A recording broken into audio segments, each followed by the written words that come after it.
ముఖ దర్శనమొందగను.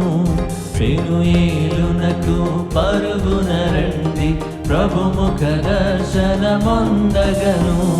ప్రభునామమున ప్రార్థించుడి, ఆశీర్వాదమొందగను. ప్రభునామమున ప్రార్థించుడి, ఆశీర్వాదమొందగను. చేయండి ఆసక్తితో ప్రార్థన, చూడండి అద్భుత కార్యాలను.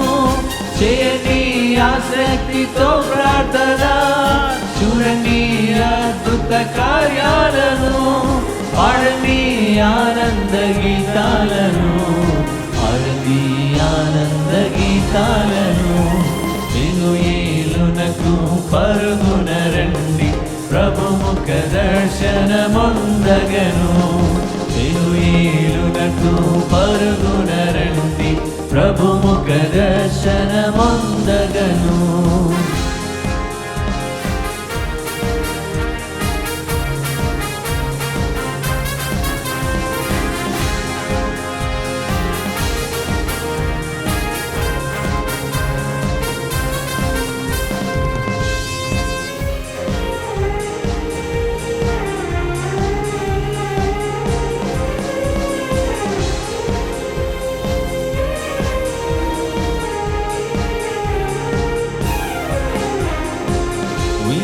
మనసుతో విశ్వాసముతో విసుగు చెందక ప్రార్థించుమా. విరిగి నలిగిన హృదయముతో విజయమొందగ ప్రార్థించుమా. వినయ మనసుతో విశ్వాసముతో విసుగు చెందక ప్రార్థించుమా. విరిగి నలిగిన హృదయముతో విజయముందగ ప్రార్థించుమా. పట్టుదలతో ప్రార్థన చేసిన ఫలములిచ్చును పరమ తండ్రి. పట్టుదలతో ప్రార్థన చేసిన ఫలములిచ్చును పరమ తండ్రి. చేయండి ఆసక్తితో ప్రార్థన, చూడండి అద్భుత కార్యాలను. చేయండి ఆసక్తితో ప్రార్థన, చూడండి అద్భుత కార్యాలను. పాడండి ఆనంద గీతాలను, పాడండి ఆనంద గీతాలను. పెనుయేలునకు పరుగున రండి, ప్రభు ముఖ దర్శనమొందగను. పెనుయేలునకు పరుగున రండి, ప్రభు ముఖ దర్శనమొందగను.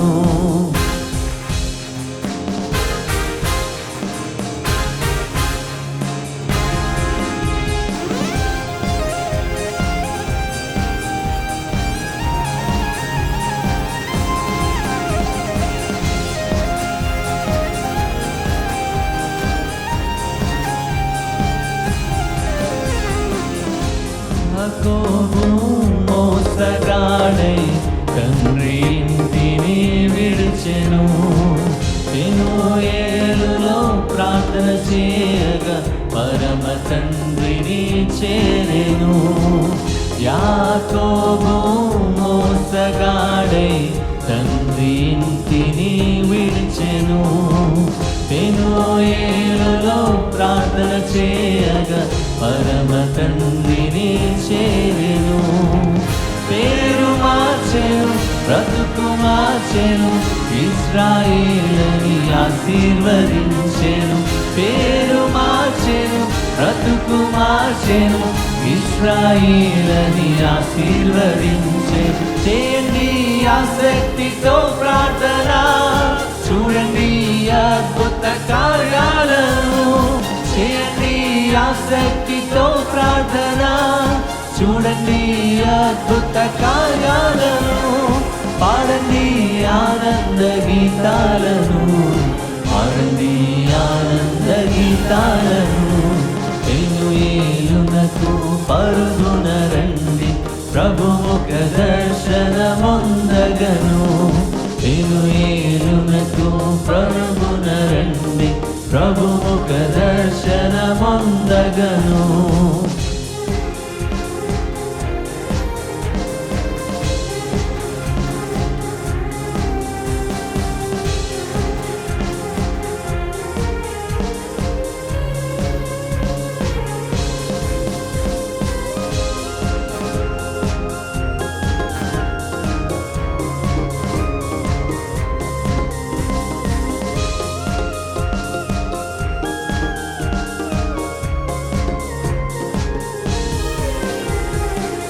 పెనుయేలులో దైవ దర్శనం, పెనుయేలులో పాప క్షమాపణ, పెనుయేలులో శాప విమోచన, పెనుయేలులో ఆశీర్వాదం, పెనుయేలులో దైవ దర్శనం, పెనుయేలులో పాప క్షమాపణ, పెనుయేలులో శాప విమోచన, పెనుయేలులో ఆశీర్వాదం.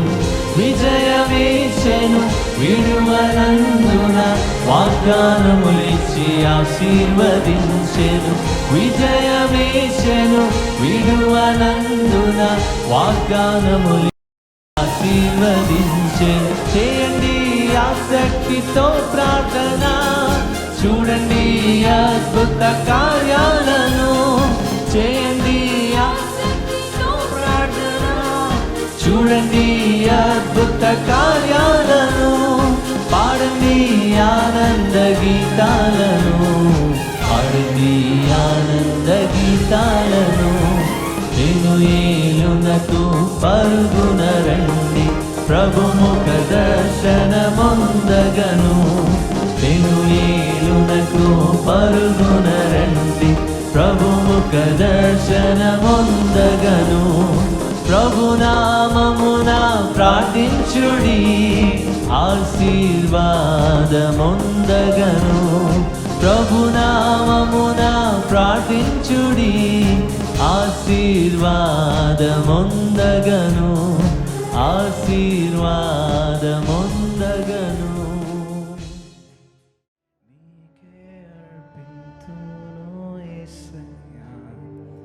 నా ఆశలన్నీ నీకే అర్పింతును యేసయ్యా, నా జీవితాన్ని నీకే అర్పింతును యేసయ్యా, నా ఆశలన్నీ నీకే అర్పింతును యేసయ్యా, నా జీవితాన్ని నీకే అర్పింతును యేసయ్యా, నా ఆశలన్నీ నీకే అర్పింతును.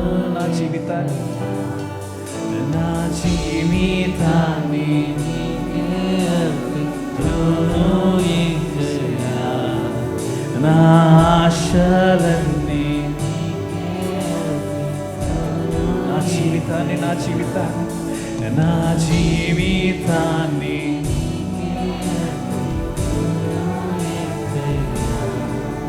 నా ఆశలన్నీ నీకే అర్పింతును యేసయ్యా, నా జీవితాన్ని నీకే అర్పింతును యేసయ్యా, నా ఆశలన్నీ నీకే అర్పింతును యేసయ్యా.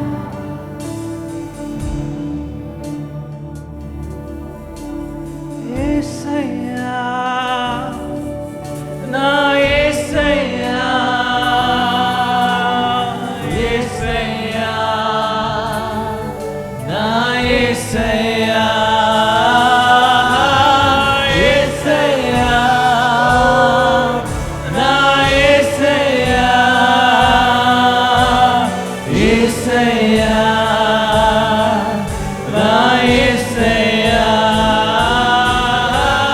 యేసయ్యా, నా యేసయ్యా, యేసయ్యా, నా యేసయ్యా, యేసయ్యా, నా యేసయ్యా, యేసయ్యా, నా యేసయ్యా. నీకే అర్పింతును యేసయ్యా, నా ఆశలన్నీ నీకే అర్పింతును యేసయ్యా, నా జీవితాన్ని నీకే అర్పింతును యేసయ్యా, నా ఆశలన్నీ నీకే అర్పింతును యేసయ్యా.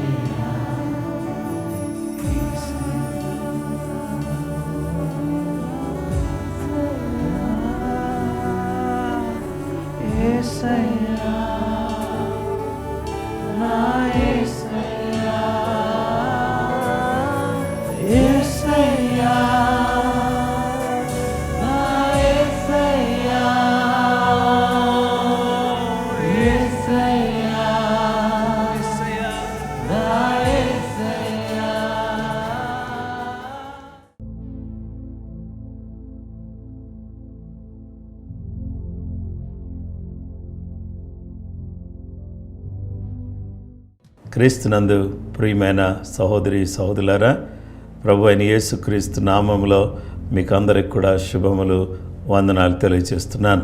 ఈరోజు మన ధ్యానాంశము నెహెమ్యా బాధ్యత, రెస్పాన్సిబిలిటీ ఆఫ్ నెహెమాయ.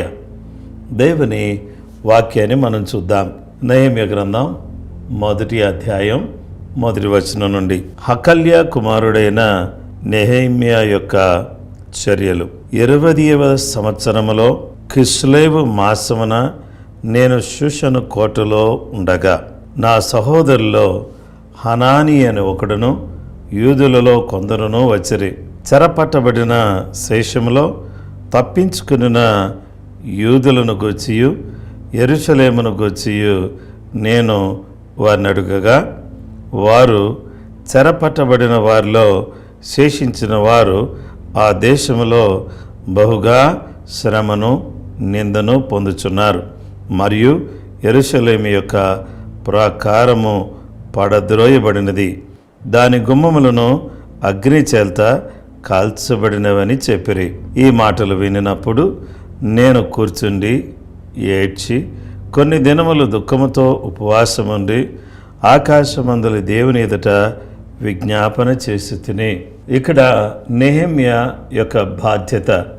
నెహెమ్యా తాను వృత్తిరీత్యా షూషను కోటలో రాజు దగ్గర గిన్నందించువాడుగా ఉన్నాడు. అతడు యూదుడు, అతడు యెరూషలేము కాపురస్తుడు. అయితే అతడు ఉద్యోగరీత్యా షూషను కోటలో రాజు దగ్గర గిన్నె అందించువాడుగా ఉన్నాడు. అంటే రాజుగారికి దాహం అయినప్పుడు దాహం తీర్చడం కొరకు నీళ్లను, ద్రాక్షారసమును, అలాగే వివిధ రకాలైన పండ్ల రసములను ఇచ్చేటటువంటి వాడిగా ఇతడు ఉద్యోగం చేస్తున్నాడు. తన ఉద్యోగం పెద్ద గొప్పదేమీ కాదు, ఒక రీతిగా చిన్నపాటి ఉద్యోగమే. అయినప్పటికీ కూడా నెహెమ్యాను గురించి మనం నేర్చుకోవాల్సిన విషయం ఏంటంటే, మొదటిగా నెహెమ్యా ఎలాంటి వాడు అని అంటే, ఏ మ్యాన్ ఫిల్డ్ విత్ ప్రేయర్, ప్రార్థనతో నిండిన వాడు. ఇశ్రాయేలు ప్రజల పరిస్థితిని తెలుసుకుని హనానీ అనే ఒక వ్యక్తి వచ్చి, అయ్యా, యెరూషలేములో ఉన్న పరిస్థితి ఇది, ప్రజలు ఎలా ఉన్నారంటే శ్రమ పడుతున్నారు. అయితే దేశంలో బహుశ్రమను నిందను మన ప్రజలు, ఇశ్రాయేలు ప్రజలు అనుభవిస్తున్నారు. తర్వాత యెరూషలేముకు కాపుదల కూడా లేకుండా ప్రాకారాలు కూలిపోయినాయి. అలాంటి పరిస్థితుల్లో ఆ మాట వినగానే కొన్ని దినములు, ఈ మాటలు అతడు వచ్చినప్పుడు కొన్ని దినాలు ఉపవాసం ఉండి దుఃఖముతో దేవుని సన్నిధిలో విజ్ఞాపన చేశాడు.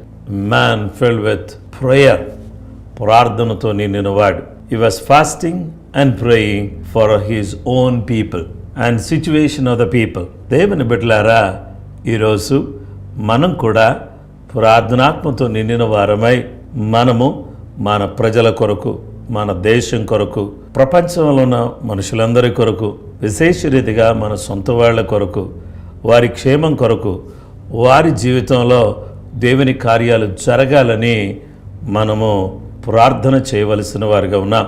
నెహెమ్యా, నేను కంఫర్టబుల్గా ఉన్నాను, నేను రాజనగర్లో ఉన్నాను, అత్యంత సుఖవంతమైన జీవితాన్ని జీవిస్తున్నాను అని అతడు అనుకోలేదు.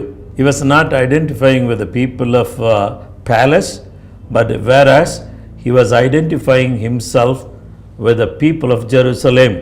యెరూషలేము ప్రజలతో తాను గుర్తింపు తెచ్చుకోవాలనుకుంటున్నాడు. కానీ ప్యాలెస్లో ఉన్నటువంటి వాళ్ళతో అతడు సంతోషపడట్లేదు. ప్రజల కోసం కన్నీళ్లు కారుస్తున్నాడు, విజ్ఞాపన చేస్తున్నాడు. ఆకాశమందలి దేవా, భయంకరమైన గొప్ప దేవా, నిన్ను ప్రేమించే వారికి, నీ ఆజ్ఞలు అనుసరించే వారికి నీ కటాక్షాన్ని చూపించే దేవుడువు, నీ నిబంధన స్థిరపరిచే దేవుడు అయ్యా అని దేవుని సన్నిధిలో నెహెమ్యా ప్రార్థన చేస్తున్నాడు. అలాగుననే మన దేవుడు ప్రేమ గలవాడని, జాలి గలవాడని, దయగలవాడని, నిబంధనను స్థిరపరిచేవాడని, అద్భుతాలు చేయగల దేవుడని మనం నమ్మిన వారమై మన సొంత వాళ్ళ కోసం మనం ప్రార్థన చేయాలి. మన ప్రజల కాపుదల కొరకు, మన ప్రజల రక్షణ కొరకు, మన ప్రజల క్షేమం కొరకు, మన ప్రజల యొక్క ఆశీర్వాదం కొరకు మనం ప్రార్థన చేయవలసిన వారిగా ఉన్నాం. నెహెమ్యా గ్రంథం 1వ అధ్యాయం 6వ వచనంలో, నీ చెవికి నీ నేత్రములు తెరిచి నీ సన్నిధిని దివారాత్రము నీ దాసులైన ఇశ్రాయేలు పక్షముగా నేను చేయు ప్రార్థనను అంగీకరించుము. నీకు విరోధముగా పాపము చేసిన ఇశ్రాయేలీయుల కుమారుల దోషమును నేను ఒప్పుకొనుచున్నాను. నేనును నా తండ్రి ఇంటి వారిను పాపము చేసి ఉన్నాము. 7వ వచనం, నీ ఎదుట బహు అసహ్యముగా ప్రవర్తించితిమి. నీ సేవకుడైన మోషే చేత నీవు నిర్ణయించిన ఆజ్ఞలనైనను కట్టడలైనను విధులనైనను మేము గైకొనకపోతిమి. దేవుని సన్నిధిలో, అయ్యా మేము పాపం చేశాం, మీ ఆజ్ఞలను మేము గైకొనలేదు, ఇది మాకు పొరపాటు అయిపోయింది, మమ్మల్ని క్షమించు. మీరు ఒకవేళ మాకు సహాయం చేయకపోతే మా పట్టణం పాడుబడిపోయిన స్థితిలో ఉంటుంది. మీరు మాకు సహాయం చేయకపోతే నా ప్రజలు శ్రమలు నిందలు అనుభవిస్తూ ఉంటారు. మీరు సహాయం చేయకపోతే నా ప్రజలకు భద్రత లేకుండా పోతుంది. కాబట్టి ఏదేమైనా మా పాపాలు మేము ఒప్పుకుంటున్నాం. దేవారాత్రులు ప్రార్థన చేస్తున్నాను. నీవు నీ దాసుడైన మోషే చెప్పిన మాటను కూడా మేము గైకొనలేదయ్యా, మేము మంచోళ్ళమని చూపించుకోవడానికి మీ దగ్గర నిలబడలేదు అని ఉన్నదన్నట్టుగా దేవుని సన్నిధిలో తన పాపాన్ని, దేవుని సన్నిధిలో ప్రజల పాపాన్ని ఒప్పుకుంటున్నాడు. ఈరోజు, ప్రభువా మమ్మల్ని క్షమించుము, ప్రభువా మా పిల్లలను క్షమించుము, మా తల్లిదండ్రులను క్షమించుము, మా ప్రజలను క్షమించుము, నీ కరుణ మాకు చూపించు, నీ కనికరం మాకు చూపించు అని మనం ప్రార్థన చేయాలి, ఒప్పుకోవాలి. నెహెమ్యా బాధ్యత కలిగిన వాడిగా ప్రార్థన చేస్తున్నాడు. నెహెమ్యా బాధ్యత తీసుకుని తన పాపాలు, తన తండ్రి ఇంటి వారి పాపాలు, తన ప్రజల పాపాలు ఒప్పుకుంటున్నాడు. అలాగే నెహెమ్యా చేసిన మరొక పని ఏంటంటే, నెహెమ్యా అత్యంత ఆసక్తి కలిగినటువంటి వాడై అతడు దేవుని సన్నిధిలో, దేవుని సముఖంలో, దేవుని బిడ్డలారా ఎంతో ఆసక్తి, ఎంతో పట్టుదల కలిగి అతడు ప్రార్థిస్తున్నటువంటి వాడిగా, పాపాన్ని ఒప్పుకుంటున్నటువంటి వాడిగా అతడు మనకు కనబడుతున్నాడు. దేవుని సన్నిధిలో నెహెమ్యా చేసిన ఒప్పుకోలు ఎంత గొప్పదో ఒకసారి మనం ఆలోచించేద్దాం. నెహెమ్యా గ్రంథం 1వ అధ్యాయం 11వ వచనం, యెహోవా చెవియొగ్గి నీ దాసుడనైన నా మొరను, నీ నామమును భయభక్తులతో ఘనపరచుట యందు ఆనందించు నీ దాసుల మొరను ఆలకించి ఈ దినమున నీ దాసుని ఆలోచన సఫలపరిచి ఈ మనుష్యుడు నా యందు దయ చూపినట్లు అనుగ్రహించుమని నేను బతిమాలు కొనుచున్నానని ప్రార్థించి తిని నేను రాజునకు గిన్నె అందించువాడునై ఉంటిని. దేవుని బిడ్డలారా, దేవునికి స్తోత్రం. ఇక 3వ విషయం ఏంటంటే, హి was a man of perseverance, అంటే పట్టుదల కలిగిన వాడు. ఏదైనా ప్రార్థన ద్వారా సాధ్యము అని ప్రార్థనాత్మతో నిండినవాడు, పాపాన్ని ఒప్పుకున్నవాడు.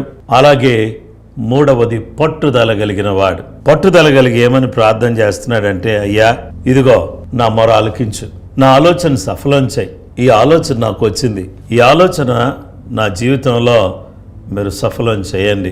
అద్భుతమైన కార్యం, ఆశ్చర్యమైన కార్యాన్ని మీ నామంలో మీరు జరిగించండి. గొప్ప కార్యం చేయండి, నూతనమైన కార్యాలు మీ నామంలో మీరు జరిగించండి, మీ చిత్తం, మీ ఉద్దేశం నెరవేర్చండి అని దేవుని సన్నిధిలో ప్రార్థన చేస్తున్నాడు. ఇలా ప్రార్థన చేయటం ద్వారా ఏం జరిగింది అనే విషయాన్ని మనం చూస్తే, రాజుగారి హృదయాన్ని దేవుడు మార్చివేశాడు.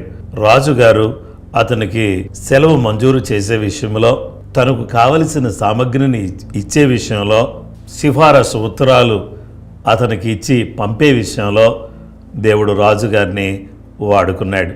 అవును, పట్టుదల కలిగి మనం ప్రార్థన చేస్తే ఎలాంటి వ్యక్తి అయినా కదిలి కరుణించబడి మనకు సహాయం చేసే విషయంలో ముందుకు వచ్చే అవకాశం ఉంది. అందుకనే ఈరోజు నెహెమ్యా బాధ్యతను గురించి మీకు నేను జ్ఞాపకం చేయాలి అని అనుకుంటున్నాను.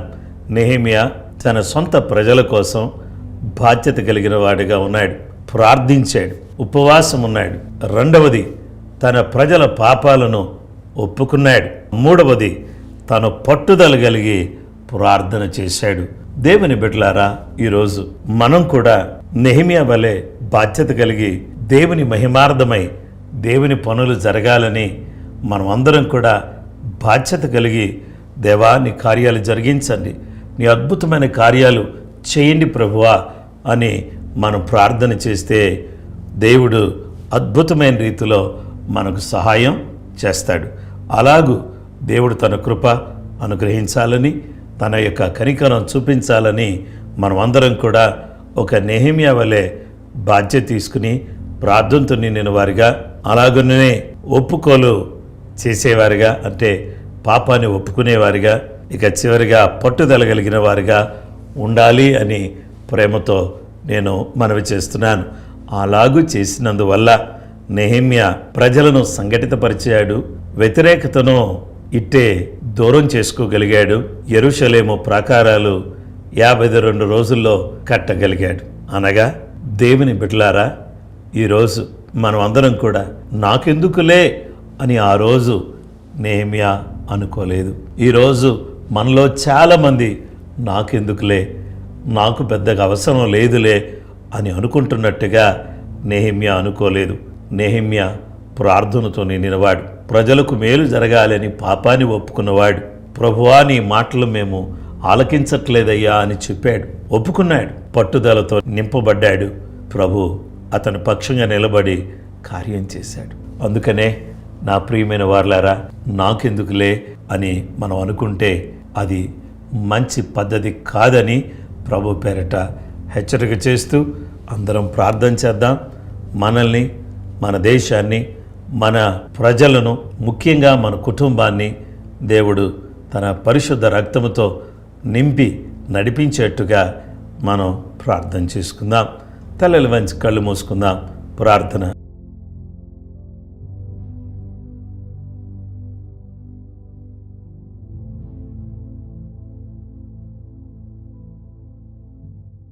మహోన్నతుడా, గొప్ప దేవ, ఆశ్చర్యకరుడా, ఆలోచనకర్త, నీ ఘనమైన, శ్రేష్టమైన, ఉన్నతమైన నామమును బట్టి నీకు కృతజ్ఞతలు, వందనాలు చెల్లిస్తున్నాం. నెహెమ్యా బాధ్యతను గురించి మాకు జ్ఞాపకం చేసినందుకు వందనాలు.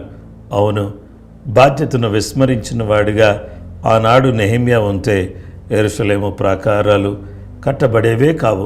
మేము బాధ్యతాయుతంగా మా జీవితంలో మేము ప్రార్థన చేసేవారుగా, పాపాన్ని ఒప్పుకునేవారుగా, మీ వాక్యానికి అవిధేయులమని చెప్పేవారుగా, పట్టుదల కలిగి ప్రార్థన చేసి రాజ సముఖములో ఉంటున్నప్పటికి కూడా రాజుగారు కదలాలంటే ప్రార్థనే సాధనం, ఆయుధం అని ఎరిగిన నెహెమ్యా వలె మేము కూడా అలాగూ పట్టుదలతో ప్రార్థించడానికి సహాయం చేయండి. ఈ ప్రార్థన పోరాటం ద్వారా ప్రతి కుటుంబానికి మేలు జరగాలి అని కోరుకుంటున్నాం. నిశ్చయంగా మా ప్రభువా, నీ కృప మాకు చూపించండి, మీ ఆత్మ కార్యాన్ని మా జీవితంలో జరిగించండి.